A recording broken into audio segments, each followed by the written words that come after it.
Assalamualaikum warahmatullahi wabarakatuh. Selamat siang pemirsa TVRI Sumatera Barat dimanapun Anda berada. Senang sekali kita bertemu lagi dalam Ngopi Ngobrol penuh inspirasi. Iya, seperti biasa kita akan menemani aktivitas siang pemirsa dengan berbagai informasi menarik di wilayah Sumatera Barat. Dan tentunya nanti juga ada perbincangan menarik, diskusi menarik bersama tokoh yang menginspirasi kita pada siang hari ini. Ya, Ngopi kali ini bersama saya Faru dan saya Amelia Jamal. Dan tentunya Ngopi hari ini tidak hanya dapat Anda saksikan di siaran televisi saja, tetapi bisa juga disaksikan di berbagai platform sosial media dari TVRI Sumatera Barat seperti Instagram, YouTube, Facebook, dan juga Twitter. Dan bisa juga nih melalui website kami di mana Faru? www.tvrsumbar.co.id. Dan pemirsa, Amel, langsung saja kita simak Ngopi selengkapnya.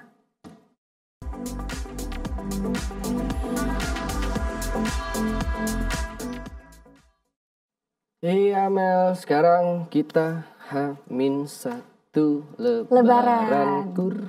Betul. Meng. Udah mau bikin apa nih menunya Faru? Udah tahu belum? Yang pasti daging pasti. Iya, dibikin apa gitu? Gak tahu. Gak tahu ya? Kan kerjaan nanti itu mungkin ibu. Iya. Atau Rama. Oke, udah punya Rama ya. ya. Karena memang jujur aja saya pribadi Faru nggak bisa masak. Iya betul. Nggak bisa, tapi ada juga beberapa laki-laki yang memang bisa masak. Iya betul sekali. Kan? Jadi diapresiasi dengan menikmati aja nanti ya daging kurbannya ya. Salah satu laki-laki nggak bisa mungkin masak itu Faru. Jadi nggak bisa masak, jadi nggak tahu. Jadi kita nerima aja apa yang dibikinkan. Dan sekali. Kita juga sekarang ini libur panjang juga suasananya. Di suasana libur panjang ini kita long weekend ya. Iya, long weekend. Alhamdulillah pemerintah kita memberikan waktu istirahat yang cukup untuk kita semua dan menikmati Lebaran Idul Adha ini lebih khidmat lagi, bisa kumpul bareng-bareng sama keluarga, nikmati daging kurban bersama-sama sama keluarga semuanya. Dan mungkin bagi yang masih belum bisa, mungkin ada juga yang belum bisa buat ngumpul sama keluarga, nggak apa-apa, bersabar aja, nanti mungkin ada waktu yang lebih tepat lagi, lebih pas lagi untuk bisa momennya kumpul sama keluarga. Betul sekali. Oke, di berita pertama ada apa nih Mel? Jadi di berita pertama nih, kan kita mau hari raya kurban kan ya, betul kan? Nah jadi hewan-hewan kurban yang akan dipasarkan atau dijual itu dicek nih kesehatannya Faru, dicek kesehatannya oleh puskesmas dari di daerah Kota Padang tentunya ya. Nah jadi memang puskesmas ini mengadakan pengecekan kepada hewan kurban itu, walaupun memang hewan kurban ini masih tergolong diambil dari wilayah Sumatera juga, jadi pengecekannya itu tidak terlalu ketat gitu, nggak perlu karantina nih sapinya, seperti itu. Dan ini juga perlu dilakukan karena memang pasti ini daging sapi bakal dikonsumsi masyarakat. Betul. Dan semua masyarakat insya Allah mendapatkan pembagian yang kurban nantinya Mel ya. Oke Mel, langsung saja kita simak informasi selengkapnya terkait Puskeswan. Nah ini nggak puskesmas nih, Puskeswan, Pusat Kesehatan Hewan, memastikan kesehatan sapi kurban. Bagaimana informasi selengkapnya? Ini dia untuk Anda. Pusat Kesehatan Hewan atau Puskeswan di Pasar Ternak Nagari Muaro Paneh, Kabupaten Solo memastikan hewan yang diperjualbelikan dalam kondisi sehat dan tidak terjangkit penyakit mulut dan kuku atau PMK. Kepala UPT Puskeswan Eka Mirawati mengatakan petugas melakukan pemeriksaan kepada setiap sapi dengan cara pengecekan asal daerah hewan dan vaksinasi yang telah dilakukan kepada hewan ternak sehingga secara umum kondisi sapi yang masuk ke pasar ternak dalam kondisi sehat dan aman. Diketahui sebagian besar sapi didatangkan masih dari dalam Sumatera sehingga sapi yang tidak lewat jalur lintas pulau secara prosedur lebih longgar dan tidak perlu dikarantina. Selain sapi lokal, kebanyakan sapi yang datang untuk diperjualbelikan di pasar ternak Muaro Paneh berasal dari Lampung dan Sumatera Utara. Kalau untuk penyakit hewan yang PMK tahun kemarin itu kan karena baru merebak, kita emang agak ketat. Kalau sekarang karena kasusnya sudah agak menurun, kita cuma melihat surat yang dari daerah asal Pak. Kemudian udah divaksin apa belum dari telinga yang udah pakai RT. Sementara itu, pada momen jelang Hari Raya Idul Adha 1444 Hijriah saat ini, terjadi peningkatan yang cukup signifikan. Sapi yang masuk ke pasar ternak Muaro Paneh, Kabupaten Solo, para pedagang dihimbau agar menjual sapi dalam kondisi sehat dan aman.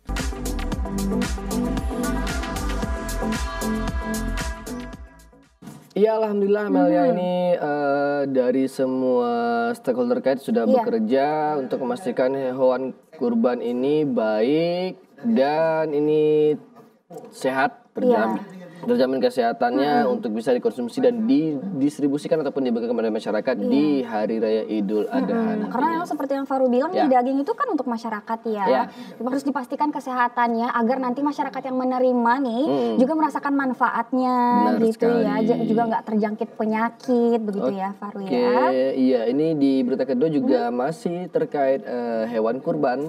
Nah, ini permintaan hewan kurban yang katanya meningkat dari H-3. Dari H-3 udah meningkat ya. Karena memang sudah dalam masa pencarian nih sebetulnya karena pengurus masjid tentunya ini sudah gencar-gencarnya mencari daging ataupun sapi-sapi ataupun kambing ataupun kerbau juga ada yang akan dijadikan hewan kurban di Hari Raya Idul Adha ataupun Hari Raya Idul Kurban ini, Mel. Iya, alhamdulillah ya, karena memang di awal bulan Juni kemarin ini ya, Farli, di awal bulan itu benar-benar sangat minim nih permintaan dari hewan kurban ini gitu kan, padahal harganya masih segitu juga, tidak ada kenaikan, tapi entah kenapa mungkin belum ada permintaan yang lebih. Nah, alhamdulillah nih H-3 menjelang Lebaran kemarin itu sudah meningkat permintaan hewan kurban. Iya, mungkin ini seiring juga dengan meningkatnya ekonomi masyarakat pasca COVID-19 ini ya, Mel ya. Pasca COVID-19 kita sudah mulai stabil lagi semuanya, ekonomi sudah mulai stabil dan akhirnya kegiatan kurban juga mulai stabil.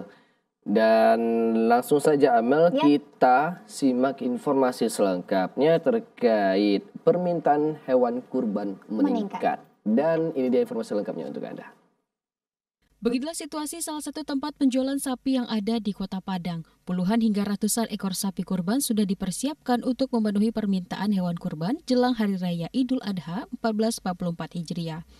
Terhitung 3 hari jelang Hari Raya Idul Adha, permintaan untuk pemenuhan sapi kurban meningkat. Sebelumnya, pemesanan hewan kurban mencapai 80 ekor sapi, namun hingga saat ini hampir mencapai 100 ekor sapi. Persiapan dan perawatan seluruh sapi kurban yang ada di salah satu peternakan sapi di Kota Padang ini semakin dimaksimalkan jelang pendistribusian kepada musola dan masjid.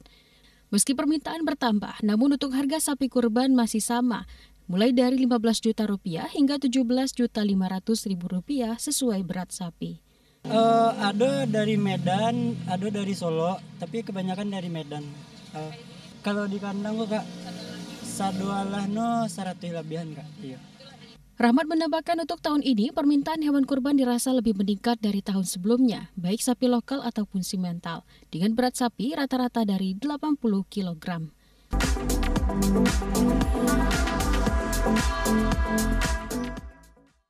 Iya, itu Amel, alhamdulillah ini meningkat dan kita berharap kepada masyarakat semuanya, kita semua semoga mendapatkan berkah dari kurban ini dan yang bagi yang berkurban mendapatkan pahala terbaik di sisi Allah atas kurban-kurban yang diberikannya. Amin ya rabbal alamin. Terus kalau meningkat ini hewan kurban ini semakin banyak hewan yang dikorbankan, semakin banyak juga nih nanti kuantitas yang akan didapatkan sama masyarakat manfaat juga makin banyak ya Mel ya. Betul sekali. Oke, dan ini kebetulan juga libur long weekend, long weekend dan ini menyebabkan juga peningkatan mobilitas antar kota antar provinsi nih. Oh, banyak yang pulang kampung ya Pak ya? Iya, bus-bus akap, bus-bus antar kota antar provinsi ini juga mengalami kesejahteraan, peningkatan juga tentunya. Karena memang banyak yang ini ya, banyak yang pulang kampung, memanfaatkan long weekend ini untuk ketemu keluarga gitu ya Faru ya. Mungkin yang banyak kurban yang dari perusahaan akap kayaknya ya. Karena meningkat iya, meningkat ya. 50% loh meningkat. Mungkin dari akap-akap ini yang banyak juga berkurban ke masjid-masjid terdekat, mungkin di sekitar perusahaannya ataupun mungkin di sekitar rumah-rumahnya. Betul, karena lagi sejahtera ya. Lagi sejahtera-sejahteranya. Betul sekali. Ya, semoga ini kan sebenarnya dalam cara penyeimbangan kestabilan sosial dan kestabilan ekonomi juga di tengah masyarakat. Oke, kita penasaran langsung saja kita simak informasi selengkapnya terkait penumpang antar kota antar provinsi ataupun akap meningkat 50%. Bagaimana informasi selengkapnya? Ini dia untuk Anda. Peningkatan jumlah penumpang ini terpantau di salah satu loket bus antar kota antar provinsi di kawasan Bypass. Pihak pengelola bus akap mengaku peningkatan penumpang sebanyak 50% sudah terjadi sejak beberapa hari terakhir. Hal ini dikarenakan bertepatan dengan libur akhir semester dan perayaan Hari Raya Idul Adha 1444 Hijriah. Bahkan hingga beberapa hari ke depan, tiket bus akap tujuan Padang Medan menjadi tujuan yang paling banyak dipilih dan diperkirakan akan berlangsung hingga Hari Raya Idul Adha. Meski demikian, untuk harga tiket bus akap masih normal mulai dari Rp240.000 hingga Rp361.000 sesuai dengan pilihan bus. Peningkatan kita itu kisaran 50% dari hari biasanya. Penambahan armada kita itu satu hari. Biasanya kita berangkat 3 menjadi 4. Itu kita mulai di tanggal 26 sampai tanggal 27. Perkiraan kita itu meningkat sampai tanggal 28 Juni. Dengan meningkatnya jumlah penumpang, pihak bus akap wilayah Padang juga meningkatkan kualitas dengan menambah 1 armada setiap harinya, sehingga ada 4 unit bus yang akan diberangkatkan. Pengelola bus akap tujuan Medan optimis jumlah penumpang akan terus meningkat hingga akhir Hari Raya Idul Adha, sebab Idul Adha tahun ini juga berbarengan dengan libur semester.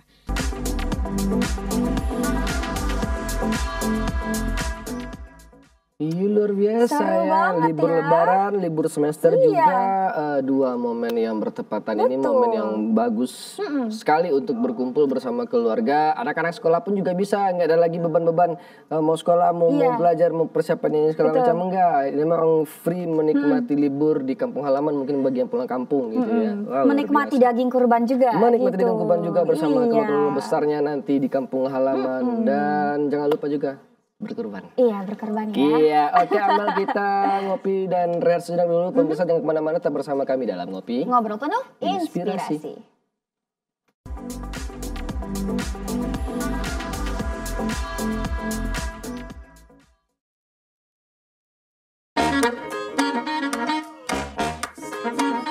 Halo, aku Modi, Sobat Digitalmu. Kamu tahu nggak kalau siaran TV analog akan diganti menjadi digital? Caranya gampang banget loh. Kamu hanya perlu menginstal set-top box. Ayo, ikuti Modi.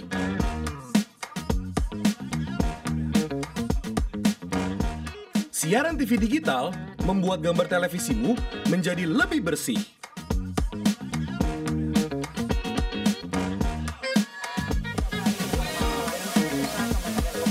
Tidak hanya bersih gambarnya, siaran TV digital juga lebih jernih suaranya. Terus membangun infrastruktur telekomunikasi di wilayah tertinggal, terdepan dan keluar aktivitas. Selain membuat gambar lebih bersih dan suara lebih jernih, teknologi TV digital juga lebih canggih. Ayo, kita kembali ke lab. Ayo, segera bermigrasi ke siaran TV digital. Bersih gambarnya, jernih suaranya, canggih teknologinya.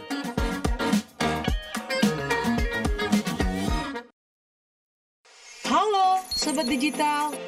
Di daerahmu sudah ada sinyal TV digital belum?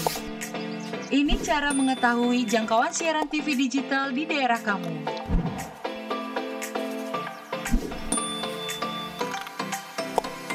Pertama, download aplikasi sinyal TV digital di Play Store jika kamu menggunakan HP Android dan App Store untuk aplikasi iOS. Kedua, pilih aplikasi Play Store atau App Store di smartphone kamu. Ketiga, ketik di area pencarian aplikasi sinyal TV digital. Keempat, install aplikasi sinyal TV digital di smartphone kamu. Kelima, buka aplikasi sinyal TV digital kamu. Kamu bisa mencari semua informasi sinyal televisi digital di aplikasi ini. Ketik daerah kamu di area pencarian, otomatis aplikasi ini memberikan informasi apakah sudah ada sinyal siaran televisi digital di daerah kamu. Di aplikasi ini, kamu akan mendapatkan informasi mengenai pemancar siaran digital, konten siaran digital, dan kekuatan sinyal digital di daerah kamu. Selamat mencoba, Sobat Digital!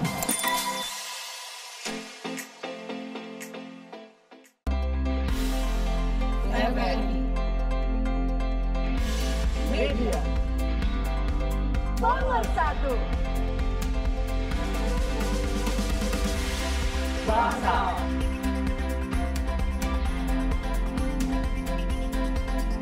Reformasi birokrasi. TVRI Sumatera Barat. Berubah.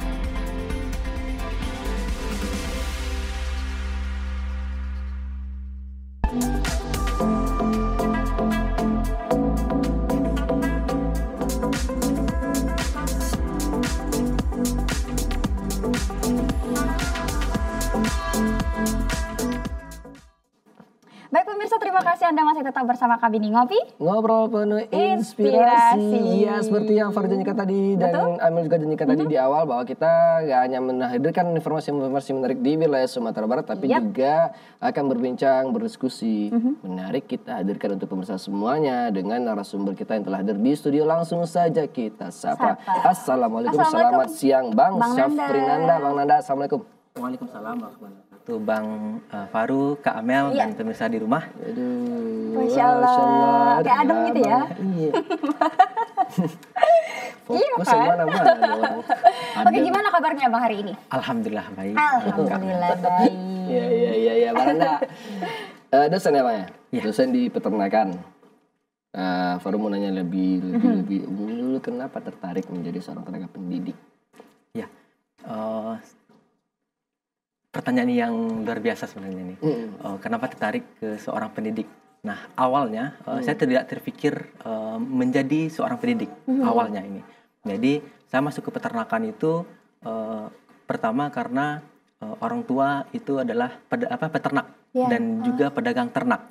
Nah, jadi ketika saya mau masuk kuliah, saya sudah daftar dan ketika mau tes, besok harinya mau tes, malam ini ternyata orang tua saya masuk ICU 3 hari tidak sadarkan diri sehingga saya tidak jadi kuliah di tahun itu. Nah, akhirnya saya bekerja dulu membantu orang tua, bekerja berjualan sapi, berdagang sapi dan beternak sapi. Nah, akhirnya dari situlah karena saya sering ke dinas peternakan, mengantarkan ternak ke Sumatera Utara, ke Riau. Nah, jadi dari sanalah saya berpikir, oh ya, kenapa saya tidak masuk ke peternakan saja? Akhirnya saya masuk peternakan dan itu awalnya saya pengen menjadi seorang inseminator. Jadi kerja di dinas peternakan di Tanah Datar ya, di kampung saya. Itu rencana awalnya.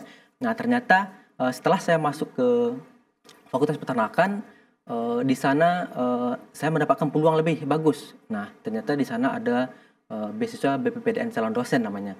Jadi dari sanalah berkar awalnya. Jadi beasiswa BPPDN calon dosen ini mewajibkan kita menjadi dosen, seorang pendidik.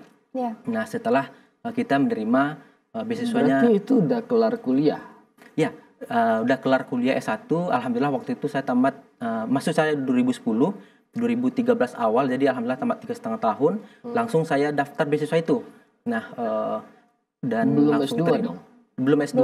Tapi udah dapat beasiswa untuk menjadi tenaga pendidik. Iya, betul. Jadi itu ada seleksi. Beasiswa tadi. Iya, jadi diseleksi. Alhamdulillah seluruh Indonesia itu kami diterima 42 orang. Nah, termasuk dari saya, beasiswanya langsung dari Kemendikbud, Ristek Dikti. Kuliahnya di? Kuliahnya dulu di IPB, S2-nya. S2 di IPB. UNAN. Di UNAN. S1-nya di UNAN, S2 di IPB karena dapat beasiswa tadi dari Kemendikbud pusat berarti ya? Ya. Berarti kuliah di IPB. Ambil peternakan juga. Ambil linear berarti ya? Ya, reproduksi. Berarti S1, S2-nya pakai beasiswa gitu ya, Bang? Alhamdulillah. Jadi untuk beasiswa, nah, ini juga mungkin motivasi juga mungkin untuk adik-adik yang sekarang lagi di SMA. Jadi jangan takut. Nah, jangan takut berkuliah karena tidak ada uang, begitu ya. Nah, karena hari ini sangat banyak sekali beasiswa-beasiswa yang ada di perguruan tinggi. Nah, saya pernah mendapatkan tahun awal itu beasiswa PPA namanya, prestasi akademik. Yang kedua beasiswa BRI, ada dari bank gitu ya. Nah, yang ketiga saya ada mendapatkan beasiswa bidik misi setelah itu. Langsung saya mendapatkan beasiswa bidik misi. Jadi setelah itu langsung juga S2 beasiswa BPPDN calon dosen, itu beasiswa full. Nah, itu target waktunya waktu itu berapa lama? 2 tahun. Oh, 2 tahun. 4 semester ya? Oh, normalnya lah ya? 4 semester. Ya. Berarti itu di BE dan lulus dengan tepat waktu? 4 semester, 2 tahun? Dan itu langsung ke UNAN langsung diterima? Ya, jadi kita memang kalau tidak menjadi pendidik maka harus mengembalikan uang 2 kali lipat. Karena uang bulanan pun juga dikasih 3.750.000 saat itu ya. Penaltinya. Jadi per bulan itu dikali 2 kalau misalnya kita tidak kalau tidak mengabdi. Tapi setelah saya mengabdi ternyata enak. Malah itu lebih bagus lagi daripada saya menjadi inseminator di daerah gitu ya. Nah, karena di perguruan tinggi saya sebagai dosen itu ada tridharma namanya. Jadi ada pendidikan, ada penelitian, ada pengabdian. Nah, di sini selain saya mendidik, saya bisa meneliti hal-hal perkembangan teknologi terbaru di bidang reproduksi kalau bidang saya ya. Nah, Yang ketiga, saya juga tetap bisa mengabdi ke daerah saya gitu ya. Jadi ada pengabdian kepada masyarakat. Nah, dari ilmu-ilmu yang sudah ada di kampus, dari penelitian yang terbaru, nanti diaplikasikan ke masyarakat. Jadi saling berintegrasi pengalaman sebelumnya dengan peluang baru yang didapatkan di bidang pendidik ya, dengan Tridharma perguruan tinggi tadi akhirnya terintegrasi lah ya, nggak harus meninggalkan yang sebelumnya. Betul. Berarti abang tadi bilang jadi tenaga pendidik, peneliti sama pengabdian gitu ya. Kalau pendidik abang jadi dosen nih. Nah kalau penelitian dan pengabdian ini apa yang abang lakukan? Nah, kalau penelitian saya memang fokusnya ke reproduksi. Nah, reproduksi itu ada namanya kalau di bidang saya itu inseminasi buatan. Ada transfer embrio, ada ini ke ternak cloning. khususnya ya? Ya, khusus ke ternak. Ternak. Ya, kita fokusin dulu nih, karena memang ini pada manusia juga ada nih sebenarnya. Ada reproduksi juga kan ya, reproduksi juga ya. Ini ternak gitu. Peternakan gitu. Lanjut Bang.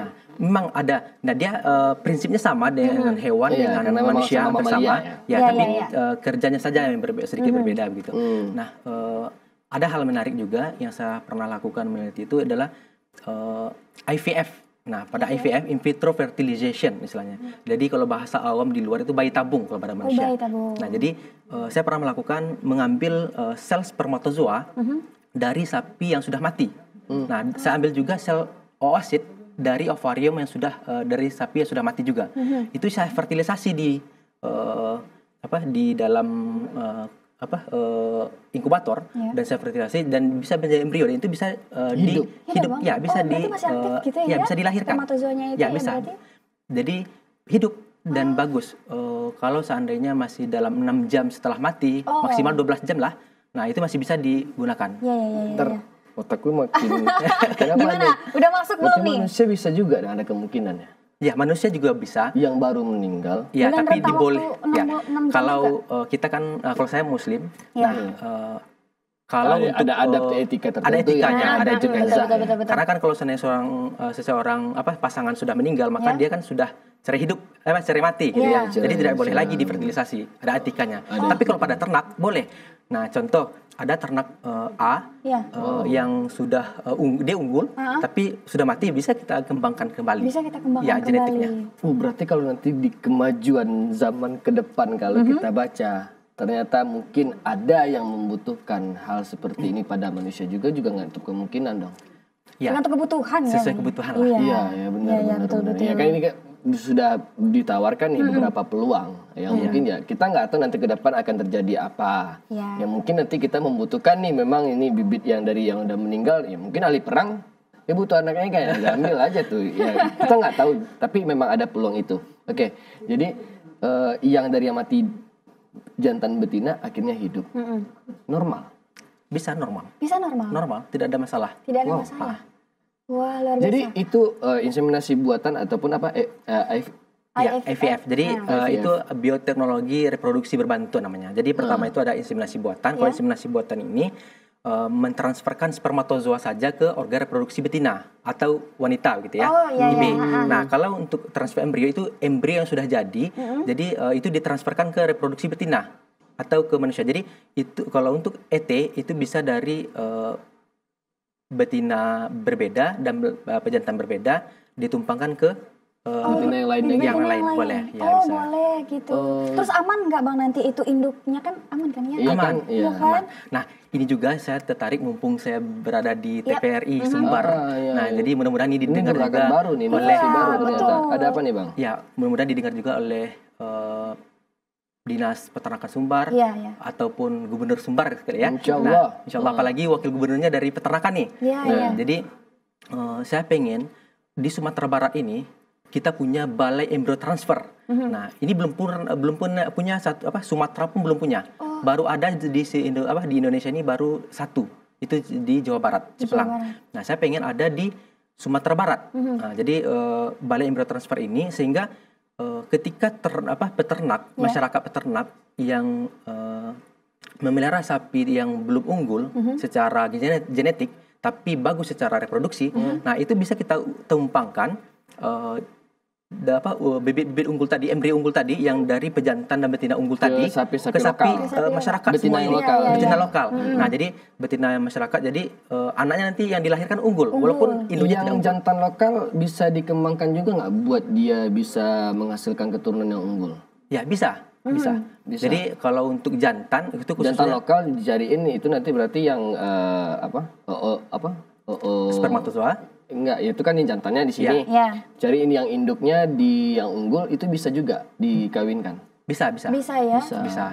Tunggu, kita bahas tentang unggul. Emang seperti apa sih Bang hewan ternak yang unggul itu tuh? Kategori seperti apa? Unggul sapi spesifikasinya? ataupun ternak unggul itu gimana? Jadi spesifikasi unggul kalau contoh kita umpamakan ke ternak besar ya, dominansia, sapi. Nah, ini unggulnya itu ada beberapa macam. Ada unggul untuk potong, ada unggul untuk perah. Nah, jadi beda-beda ya. Jadi kalau yang perah berarti susunya harus banyak gitu ya. Hasil susunya ada. Kalau untuk perah kalau untuk potong berarti dagingnya, karkasnya betul. Harus besar. Apalagi kita hari ini besok mau kurban gitu ya. Nah, jadi mau kurban otomatis kita menginginkan dagingnya yang banyak. Nah, jadi yang karkasnya besar gitu ya. Karkasnya dagingnya nanti banyak gitu. Berarti itu unggul itu unggul. Kita kan di Sumatera Barat kan tadi Bang Nanda udah mau mencanangkan ya. Mencanangkan menunggu inovasi lah. Besar nggak kemungkinan kita untuk bisa berhasil? Dalam artian pendukung kita di sini untuk mewujudkan itu bisa nggak? Ya, sangat besar sekali karena SDM kita mempunyai itu dan masyarakat sekarang ada namanya inseminator ya. Itu yang nanti kita didik menjadi petugas ET embryo transfer handal dan nanti kita objeknya sapi peternak masyarakat. Nah, nanti kita dari kampus, saya dari Fakultas Peternakan Universitas Andalas bisa mendukung juga itu. Untuk karena kami mempunyai keahlian di bidang itu dan kami bisa mensupport untuk itu. Jadi pemerintah daerah membuat itu, membuat balainya. Nah, kami nanti support dan itu keuntungan untuk daerah dan masyarakat. Begitu. Berarti sejauh ini SDM-nya udah mampu sebenarnya ya Bang ya. Tinggal ladangnya aja gitu ya. Betul. Dan itu sangat potensi karena kalau saat ini masyarakat sapi ternak masyarakat itu masih di IB. IB itu berarti kan 50% unggul karena baru dari spermatozoa pejantan. Nah, tapi kalau embryo transfer itu sudah dari genetiknya 100% unggul. Kenapa? Karena sudah berasal dari betina unggul dan pejantan unggul. Walaupun nanti tempat rahim atau yang ditumpangkan enggak unggul. Begitu. Tapi dia tetap bisa lahir. Berarti dia cuma numpang ngambil makanan si janin aja kali ya dari induk yang ditumpangkan. Tempat dilahirkan. Tumpang lahir di tumpang besar gitu ya. Tumbuh dan lahir. Berarti nggak ngaruhin tuh dari yang si genetik yang si induk yang ditumpangi ke janin yang ditanam tadi. Tetap unggul. Jadi secara biologis dia unggul. Nah, secara biologis dia unggul karena yang ditumbuhkan adalah biologis yang pejantan dan betina dari resipien tadi. Berarti kalau udah unggul semua nanti kan yang dari lokal dikawinkan dengan yang unggul, lahirlah yang unggul. Nanti kalau udah unggul semua merata. Terus gimana dong? Makin unggul lagi? Ya, unggul dan pendapatan masyarakat kan lebih bagus. Gitu. Jadi memang selain pendapatan nih, apa aja nih nanti manfaat yang mungkin bisa dirasakan oleh masyarakat Bang kalau adanya balai itu? Ya, manfaatnya sangat banyak sekali. Tidak hanya yang tadi ya, tetapi juga percepatan. Kita kan untuk pangan ya, untuk swasembada daging gitu ya. Nah, itu bisa percepatan. Dengan adanya sinkronisasi estrus, dengan adanya teknologi-teknologi reproduksi berbantuan tadi, kita bisa akselerasi lebih cepat. Jadi tidak hanya mengimpor bakalan ternak dari luar, tapi kita bisa memproduksi lebih cepat di awal. Karena genetik yang sudah mati saja, itu dari rumah potong yang ada di kabupaten kota, itu bisa dimanfaatkan untuk dikembangkan kembali. Nah, jadi sangat potensial sebenarnya. Berarti Oke. Kalau yang Bang Nanda lihat sampai sekarang kendalanya apa yang masih bikin ini belum bisa diwujudkan? Ya, kendalanya mungkin belum terfikir ya kali ya. Mungkin itu pertama. Yang kedua, belum bergerak saja. Insya Allah kalau seandainya kita sudah melangkah ke sana dengan didukung oleh kampus, oleh pemerintah daerah, oleh masyarakat, nah insya Allah bisa. Itu kan dari pemerintah ya, mungkin kita tunggu penggeraknya dari pemerintah. Nah, kalau kita sebagai masyarakat nih apa sih yang bisa kita lakukan? Betul, persiapan apa nih sebagai masyarakat yang mungkin punya ternak gitu? Punya ternak kita di rumah ini gimana nih buat dukung programnya ataupun ya ini suatu inovasi yang baru yang bagus gitu loh. Apa Bang? Iya, jadi untuk masyarakat hari ini peternakan jangan melihat dari peternakan tradisional, tapi kita lihat peternakan modern hari ini. Jadi ada ilmu, ada teknologi. Jadi harus ada dua-duanya. Jadi kalau biasanya masyarakat cuman mengembangkan memelihara ya 1, 2 ekor, 5 ekor gitu ya. Padahal satu orang itu bisa mengurus untuk 50 begitu ya kalau untuk sapi. Nah, apalagi kalau untuk unggas ayam gitu ya, itu mungkin sudah ada kandang close house, sudah modern lah ya. Tapi kalau untuk ternak ruminansia itu masih banyak yang masih tradisional saat ini. Itu yang harus kita majukan saat ini. Iya, dia masih menggunakan ilmu turun-temurun gitu betul, ya. Betul. Ya, dengan ilmu turun-temurun, padahal kalau ilmu dan teknologi itu digabung, itu akan sangat bermanfaat nantinya buat para peternak ini gitu ya. Oke. Bang Nanda, ini kalau memang sudah terjadi yang unggul-unggul tadi, ada perlakuan khusus nggak untuk perawatannya hewan unggul ini? Mungkin dari pakan khususnya, dan ini bukan kita mendebat gimana ya, membebankan nggak ke masyarakat nanti dengan perawatan segala macam nanti? Nah, untuk itu kita juga bisa dari mengunggulkan pakan ya. Jadi kita tidak hanya berharap dari ngarit, tapi ada peternakan yang tanpa ngarit istilahnya ya. Nah, jadi bisa inovasi dari pakan itu juga kita adakan nanti. Bagaimana untuk bisa mengakselerasikan lebih cepat ya, lebih maksimal untuk pakannya, sehingga masyarakat tidak perlu mengarit, tetapi dia persediaan untuk berapa minggu, berapa bulan ke depan itu sudah ada gitu ya. Ada dengan hay, istilahnya banyak ya. Kalau itu beda lagi nih. Nah, kebetulan istri saya juga dosen peternakan juga. Beliau di bidang nutrisi nih. Nah, nutrisi dan pakan. Nah, kalau saya kan di bidang reproduksi. Nah, nanti bisa juga nanti dari beliau nanti untuk mengunggulkan pakannya seperti itu. Dalam artian ini ya, pakan-pakan unggul pun juga tidak menjadi kendala nantinya bagi masyarakat. Tidak. Mungkin dengan harga tinggi kita tahu. Jadi yang masih bisa dijangkau oleh masyarakat tentunya pakan-pakan nanti. Iya. Oke, Bang Nanda, itu kan yang dalam perencanaan nih. Kita mau tahu juga ini ternyata Bang Nanda kalau dapat isu-isunya kita enggak sih bisikan-bisikan. Agak bisikan dari belakang ya. Ternyata Bang Nanda juga sudah memulai bisnis di bidang peternakan juga, dan bahkan ini mengintegrasikan dengan pertanian juga ternyata. Oke, tapi kita tahan dulu Bang Nanda, dan pemirsa jangan kemana-mana, tetap bersama kami dalam Ngopi. Ngobrol apa dong? Inspirasi.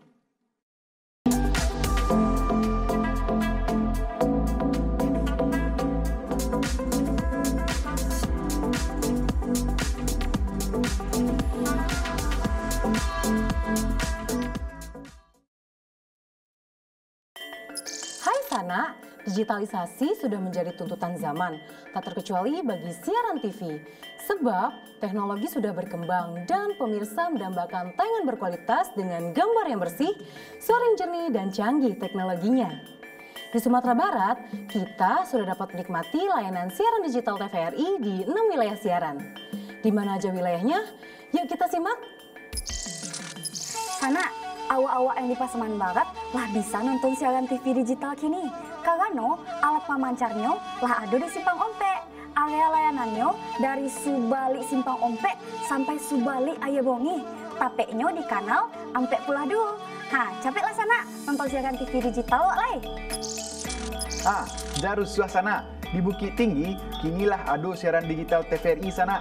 Pemancar noko ada di Pandai Sike Kien tu nah. Siarano sampai ke Padang Panjang, Bukit Tinggi, Tanah Data, tu wilayah agam sebelah kien no sagetik sana. Siarano ko ada di kanal 29 yo sana yo. Sana tunggu lai, gageh lah nonton siaran TV digital sana. Lai tahu Sana, kira wae kini ko di Kota Padang siaran TVRI lah dapet wak caliak di kanal digital sana. Letak pemancarnya di Bukit Sarai itu Area layanannya mulai dari Kota Padang, Kabupaten Padang Piaman, sampai ke Kota Piaman sana. Tapeknya di kanal 30 ndak percaya Sana dong. Tontonlah TVRI itu. Ya, le tahu. Wana di mula buat kini lah bisa lo menonton siaran TV digital TVRI ko. Tapekno di kanal 32. Untuk pemancarno ada di Gunung Kompong Solo tenah. Untuk area layanan lalaweno, mulai dari Kota Solo, Kabupaten Solo, Sijunjuang, Sawalunto, Saparu Damasraya, tu Saparu Molabuah. Lah, apa nak ditunggu lai? Baga dia lah ke siaran digital ko lai. Udah uninan ada di Pekembah kok deh, dan Kabupaten 50 kota. Deh, olah bisa kini Sana menonton siaran digital kok Pemancarnya di Teh Bukit kok di sana. Nah, tapeknya di kanal 32. Keh lah nonton siaran TV digital. Dan Sana Ambon dan di Pasisia, khususnya orang Painan dan sekitarnya, lah bisa kini menonton siaran digital TVRI sana di kanal 28. Pemancarnya letaknya di Painan tua. Tuh apa jo nama tunggu le sana, buat dia lalai ke siaran digital. Siaran digital TVRI Sumatera Barat dapat dinikmati dalam kualitas Full HD yang pastinya gratis dan tanpa koneksi internet. Jadi, tunggu apa lagi? Ayo beralih ke siaran digital. Bersih gambarnya, jernih suaranya, dan canggih teknologinya. Siaran TV digital, rancak bana.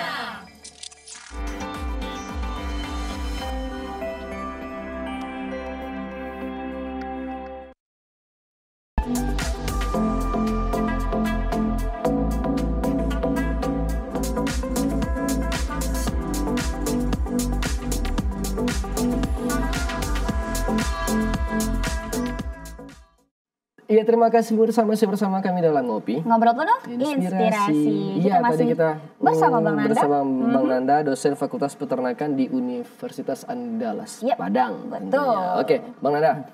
Tadi kan udah kita dengar tuh ada sebuah program inovasi baru yang ingin diwujudkan. Kita doakan ya ini semoga segera diwujudkan dengan bekerja sama dengan semua pihak yang terkait gitu. Yang udah coba mulai dilakukan ada nggak kira-kira? Ada. Jadi bidang ini juga? Ya. Oke. Kalau untuk bidang ini saya memang sudah menekuni dari dulu ya. Nah, kalau pada saat mahasiswa saya tidak hanya bergerak di bidang usaha ini, tapi bagi saya ini mungkin juga untuk pesan kepada mahasiswa yang berada di Sumatera Barat khususnya Indonesia umumnya.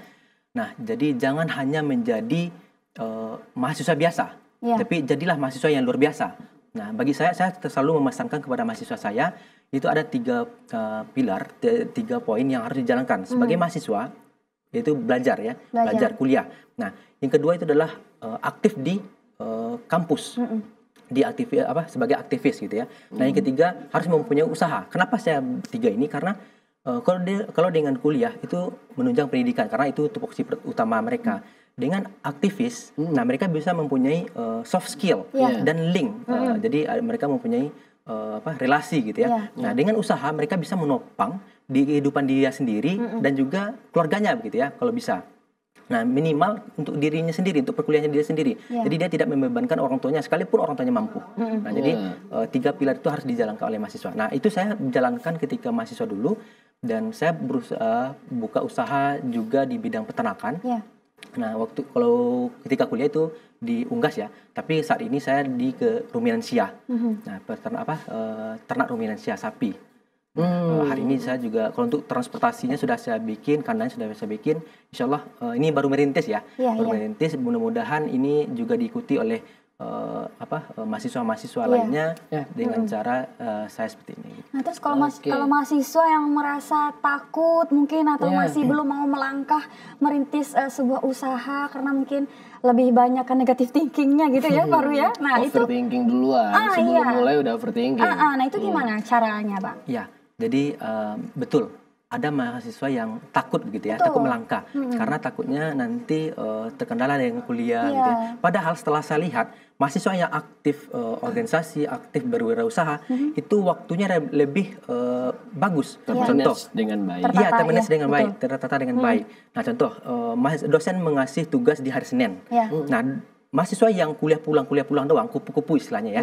Nah, jadi mereka ketika dikasih hari Senin ini, hari Selasa besok saja lah, masih ada Rabu, masih ada Kamis, masih ada Jumat, nah masih ada Sabtu, di hari Minggu ya udah jogging dulu lah, nanti malam masih ada waktu karena besok pagi. Nah, akhirnya tengah malam mereka baru mengerjakan tugas tadi. Sehingga deadline dan tidak maksimal, bahkan tidak selesai gitu ya. Nah, dikumpulkan hari Senin sehingga nilai apa adanya. Nah, berbeda dengan mahasiswa yang suka berwirausaha, aktif berwirausaha, aktif berorganisasi, mereka tahu diri mereka, waktu mereka sama dengan yang lain, tetapi kebutuhan mereka banyak ya, kegiatan mereka banyak. Jadi mereka ketika dikasih tugas hari Senin, maka mereka biasanya langsung melakukan kegiatan tugasnya tadi, langsung dikerjakan karena takut nggak kejar lagi. Karena besok ada kegiatan lagi gitu kan. Nah, sehingga langsung dikerjakan, hasilnya maksimal. Dan besoknya lagi Selasa, Rabu mereka melakukan aktivitas yang produktif. Nah, udah ada timelinenya sendiri ya. Betul. Nah, kalau tinggal satu nanti keteteran yang lain tuh. Ya, betul.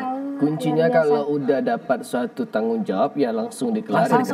Di dalam artinya jangan ditunda-tunda, banyak estimasi bisa lah ini gitu. Setengah jam sebelum kumpul masih bisa dikebut gitu. Ini nggak produktif nih sebenarnya. Ya betul Bang Faru. Karena memang kuliah itu kalau kita rasain ya kalau cuma buat dengar dosen ngomong.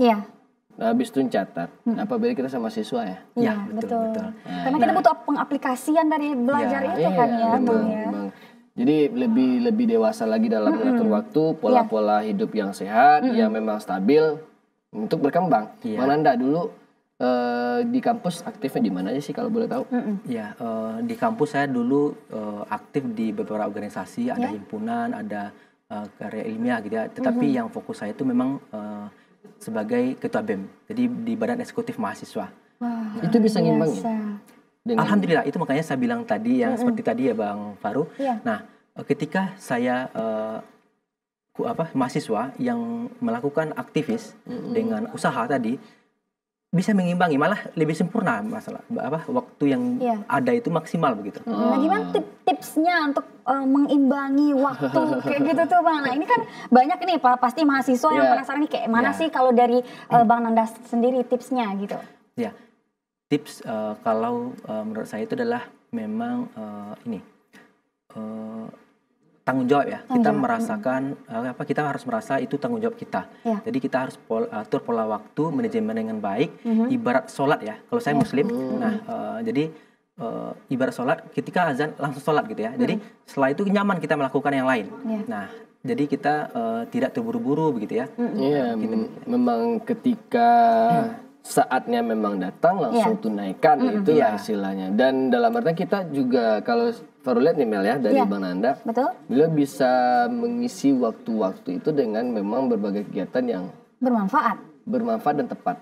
Ini sih sebenarnya. Ada pepatah yang mengatakan begini, ketika kita tidak melakukan hal positif, maka hari-hari kita akan diisi dengan hal-hal negatif. Karena udah otomatis ya. Iya. Kalau kita nggak bisa nyari yang positif, otomatis negatif udah pasti otomatis masuk gitu loh. Dan sebenarnya mereka tuh kupu-kupu bukan sebenarnya nggak ada kegiatan Bang. Ada, cuman nggak bermanfaat aja mungkin gitu. Kurang ada feedback yang mereka sadari, nggak memberikan impact yang luar biasa begitu. Betul. Berarti harus kalau bisa kita tarik kesimpulan Bang Nanda nih harus pintar-pintar nyari kegiatan ya. Ya, betul. Bang kunci nanti kalau dalam pergaulan gimana sih Bang? Ya, kalau dalam pergaulan kita jangan membeda-bedakan orang. Nah, kita berteman semuanya karena ilmu itu bisa kita dapatkan dari manapun. Nah, bisa dari yang notabene orangnya mungkin kita lihat dia gagal. Nah, itu bukan berarti dia tidak berguru, kita nggak bisa berguru ke mereka, malah kita harus belajar ke mereka dari kegagalan mereka itu, jangan sampai kita ulang begitu. Jadi ada orang yang kurang bagus, nah kita harus belajar dari mereka, jadi jangan dari orang yang bagus saja seperti itu. Nah jadi itu makanya pendidikan itu seperti tonggak dan pondasinya peradaban gitu ya. Jadi kalau mau merubah peradaban ini, mengubah pola ini semuanya harus dimulai dari pendidikan seperti itu. Betul. Kadang orang yang gagal di satu bidang tuh dia berhasil di bidang lain gitu kan. Emang bisa kita belajar dari sana juga gitu kan ya.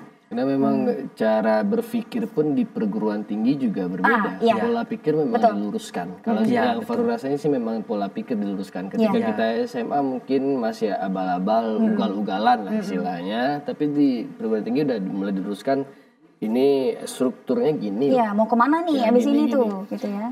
Target dulu pernah nggak Bang? Ditargetin yang dicapai sekarang? Ya, dulu ketika SMA mungkin belum ya, belum terpikir. Nah, saya baru pernah mengelis, sampai saat ini listnya saya masih punya. Saya list waktu pertama kali masuk ke perguruan tinggi itu ada namanya ISK dulu ya.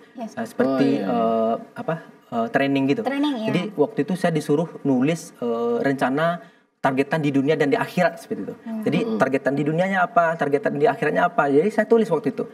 Saya masih ingat. Pertama itu saya pengen menjadi ASN. Pengen ASN. Waktu itu kan karena orang tua kalau di daerah itu kan masih ASN gitu ya. Padahal seorang ASN tuh harapan. Betul, prestisinya juga tinggi kan. Iya, padahal kalau secara finansial pengusaha lebih menjanjikan sebenarnya ya. Betul. Jadi waktu itu saya list dosen gitu ya, terus tamat ASN, saya buat dinas waktu itu. Nah dinas, tapi setelah berkembang waktu baru saya buat list strip dosen gitu. Nah baru saya buat. Nah terus yang kedua mulai menjurus ya. Mulai menjurus. Jadi yang kedua targetannya harus punya usaha sukses agri. Alhamdulillah hari ini sudah terbentuk. Nah harus mempunyai rumah sendiri. Alhamdulillah juga dapat gitu ya. Jadi harus mempunyai ini. Jadi harus bidang keahlian saya harus saya tekuni. Bidang ahlian reproduksi gitu ya. Alhamdulillah saya mengikuti pelatihan IB gitu ya. Ada pelatihan TE, IVF seperti itu. Jadi saya ahli di bidang itu. Nah saya harus menjadi ini itu, menjadi ini itu. Jadi saya list semua. Jadi bagi saya ketika kita list rencana kita itu masih ada yang keluar jalur kadang. Apalagi kalau seandainya kita mengikuti air saja gitu ya, mengikuti alur saja. Itu udah mengambil kemana-mana nanti. Tapi ketika kita mempunyai targetan, kita akan fokus. Fokus, betul. Nah, begitu. Kita nggak ikut kemana arah angin kencang aja, yaudah kesana aja deh gitu. Kemana angin berembus kita udah ikut aja. Padahal kan harus ada target seperti yang Bang Nanda bilang tadi ya. Oke, Bang Nanda pernah nggak ketemu dulu emang jadi di bidang peternakan memang jadi mimpi dari kecil atau enggak mungkin sempat dulu pernah mampir ke mimpi-mimpi lain nggak dulu sebelumnya? Ya. Terus mau fokus di saya fokus di sini aja nih gitu. Ini gimana cara proses dulu sih kalau boleh tahu? Ya, dari kecil saya memang sudah berternak. Jadi ayah itu memang mengamanahkan saya beberapa ternak ya, mulai dari ternak ayam, bebek. Nah, sudah nyaman insya Allah. Karena bagi saya negeri yang kaya itu biasanya kaya ternak. Jarang biasanya tidak ada ya. Ya negeri yang miskin tapi kaya ternak. Negeri yang kaya ternak pasti kaya seperti itu. Jadi kalau saya lihat juga dari ayah saja ya.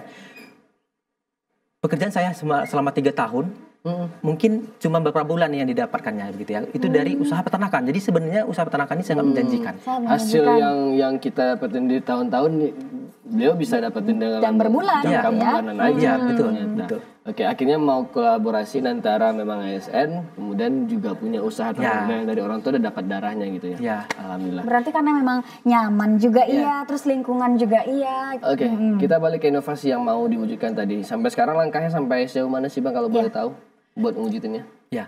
Untuk mewujudkan ini, pertama langkah saya memantaskan diri dulu untuk di bidang itu. Betul. Itu yang pertama. Jadi saya mengupgrade diri untuk bisa ahli di bidang reproduksi teknologi reproduksi berbantun tadi. Saya sudah ada, dan yang kedua saya akan mengguide dari dinas dan juga pemerintah daerah. Nanti mungkin hari ini dari TVRI sudah menyiarkan ya. Nah hari ini setelah ini saya akan temui mereka. Nah untuk membuat balai tadi. Nah sehingga nanti bermanfaat untuk masyarakat banyak. Ternak-ternak yang ada di Sumatera Barat khususnya, Indonesia umumnya itu bisa unggul secara merata. Luar biasa. Dan untuk pengadaan ini pun juga nggak makan dana yang besar juga mungkin kayak bagi pemerintah ya? Ya, kalau untuk pemerintah ya tidak masalah. Bisa dianggarkan juga nantinya. Ya semoga dapat terwujud dengan waktu segera mungkin ya Bang ya. Alhamdulillah, amin. Ada inovasi baru lagi yang lain nggak? Pengen mungkin selain yang tadi inseminasi buatan kayaknya juga ada yang bisa dikembangin nih. Kayaknya juga ada tadi ya antara ternak dengan pertanian yang dikembangin. Boleh. Jadi interaksi pertanian dengan peternakan ya. Nah itu bisa diwujudkan. Jadi dia bisa saling menguntungkan gitu ya. Nah jadi itu yang bisa hari ini kita kembangkan ke depan. Iya karena memang ternak kan makan tumbuhan juga butuh yang dari ternak juga, hasil pupuk juga, ini juga bisa diintegrasikan. Ya contoh, saya kan punya healer ya. Nah jadi buangan healer ini kan ada dedak. Nah dedak ini bisa dikonsumsi oleh sapi. Nah sapi nanti mengeluarkan kotoran. Nah kotoran ini bisa lagi untuk padinya gitu ya. Jadi bisa bersiklus gitu. Nah itu dia. Dan cara siklus seperti ini memang dapatkan dengan pendidikan. Dengan pendidikan tentunya. Betul. Informasi. Nah, jadi dengan pendidikan kita bisa mengubah keadaan, mengubah semuanya dari yang nggak mungkin menjadi mungkin. Pesan bagi anak muda nih Bang, yang pengen coba mengintegrasikan juga mungkin pendidikan dengan pembuka usaha, peluang usaha gimana nih Bang? Pesan untuk anak muda terus belajar. terus belajar dan jangan takut mencoba. Mulai. Kalau tidak memulai, kita tidak akan tahu dan kita tidak akan bisa gitu ya. Jadi mulai saja dulu seberapa bisa kita dan terus belajar, karena belajar dari lahir hingga akhir hayat gitu ya, sampai ke liang lahat seperti itu. Jadi terus belajar. Nah, itu baru saya untuk mahasiswa ya, harus belajar terus. Jadi jangan pernah puas atas capaian hari ini begitu. Kalau abang apa nih dari diri abang yang mau abang tingkatkan, mungkin ya bisa jadi inspirasi juga bagi pemirsa di rumah nih, apa yang mau abang upgrade dari diri abang gitu? Oke, kalau untuk diri saya memang keilmuan tadi. Nah, keilmuan tadi saya upgrade. Nah, pesan saya itu makanya kepada mahasiswa, tekuni jangan hanya perkuliahan saja, karena di luar sana kita tidak hanya dibutuhkan ilmunya saja, tapi aplikasi kita dibutuhkan. Jadi fokus untuk mengembangkan diri. Insya Allah saya juga tahun ini akan lanjut S3. Nah, setelah itu akan mengabdi lagi untuk mengembangkan peternakan di Sumatera Barat dan Indonesia secara umum. S3 itu masih beasiswa bang? Insya Allah. Nah, itu makanya saya bilang kepada mahasiswa ataupun yang tamatan SMA hari ini, jangan takut bermimpi karena tidak ada uang. Karena hari ini sangat banyak sekali beasiswa-beasiswa yang beredar di Indonesia ini, nah maupun di luar negeri. Jadi ambil itu, ambil kesempatan itu. Saya sudah membuktikan S1, S2 saya beasiswa dan insya Allah S3 ini beasiswa juga. Oke, dan yang paling penting kalau lihat dari poin Bang Nanda tadi, harus sebelum kuliah, sebelum lanjut ke perguruan tinggi, temuin dulu passionnya ya. Betul. Jangan sampai nanti antara passion dan pendidikan yang diambil malah berseberangan, akhirnya bisa berintegrasi dengan baik. Kalau perlu lihat. Cara kita mungkin dulu bang, bagi anak muda mungkin ada adik SMA ini yang mau tamat, kemudian mau lanjut kuliah. Cara nemuin passion. Ini saya nih memang ini saya suka ini, fokusnya di sini, terus mungkin meyakinkan orang tua gimana gitu loh. Ini kan cara belum tahu gimana gitu dari Bang Nanda nih. Oke, jadi untuk adik-adik di rumah gitu ya. Nah, memang pertama kali yang kita lihat dulu adalah minat kita, minat dan bakat kita. Jangan sampai nanti ini grade-nya tinggi, kita harus lulus itu enggak. Kalau seandainya kita enggak minat ke sana, nanti ketika kita melakukan itu, kita menjalankannya secara terpaksa. Tapi kalau ketika kita cemplung ke jurusan yang kita inginkan, nah didukung oleh semua keadaan yang bagus, nah itu akan lebih bagus begitu. Orang tua nih mungkin. Ya, orang tua jangan takut. Nah ya, kalau untuk orang tua. Iya kan, calon orang tua juga. Udah orang tua ya? Saya sudah orang tua. Alhamdulillah. Ini gimana nih tips bagi untuk orang tua nih? Lihat passion anak, buat fokusin anak ke, dan lihat bakat potensi gimana nih bang? Cara supportnya gitu. Jadi untuk anak diarahkan, jangan terlalu dipaksa begitu ya. Kita boleh mengarahkan, tapi jangan dipaksa dia harus ke jurusan A. Nah, kalau memang minatnya ke B, ya nggak apa-apa, kita dukung. Nah, kita dukung dan kita support seperti itu. Jadi jangan memaksakan sehingga anaknya mentok nanti gagal perkuliahannya gitu ya. Nah, karir pun juga nggak bisa lanjut. Karena pengembangan diri juga udah mati di awal. Jadinya setengah-setengah kan ya, setengah-setengah hatinya nggak di sana mati di gitu. awal. Oke, mati langkah di awal. Oke, Bang Nanda, orang tua juga. Ini mungkin kalau pesan untuk masyarakat sekitar tentang dunia peternakan kita gimana nih? Jadi peternak deh khususnya. Untuk peternak terus berkarya, terus berternak dan tingkatkan pengalaman, tingkatkan ilmu. Jadi jangan hanya beternak biasa, tapi gali ilmunya dan gunakan sentuhan teknologi. Jadi hal itu akan mendorong kesuksesan dari ternak nanti. Intinya jangan menolak ke perkembangan teknologi gitu ya. Karena teknologi itu nanti akan membantu. Ini sebenarnya tugas-tugas dari para sarjana-sarjana peternakan ya sebenarnya. Ada pesan nggak dari yang dari seniornya nih? Yuk kita kasih waktu dikit.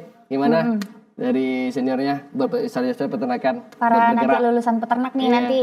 Ya, untuk sarjana-sarjana peternakan jangan malu untuk beternak. Nah, jadi ada beranggapan dulu ya, zaman dulu itu memang alumni peternakan ahli segala bidang kecuali di bidangnya. Tapi hari ini enggak lagi. Adumi peternakan, ahli di segala bidang, apalagi di bidangnya. Iya. Wow, luar biasa sekali hari ini. Iya, terima kasih Bang Syafrin Nanda.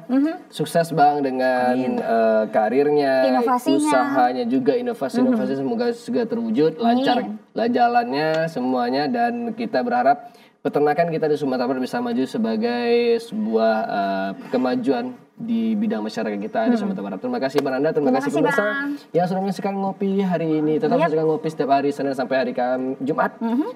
Kamis lagi. Senin sampai Jumat pukul 11 sampai pukul 12 waktu Indonesia Barat. Akhir kata saya Faru. Dan saya Amelia Jamal mewakili kerabat kerja yang bertugas pamit undur diri. Assalamualaikum warahmatullahi wabarakatuh. Selamat siang dan sampai jumpa.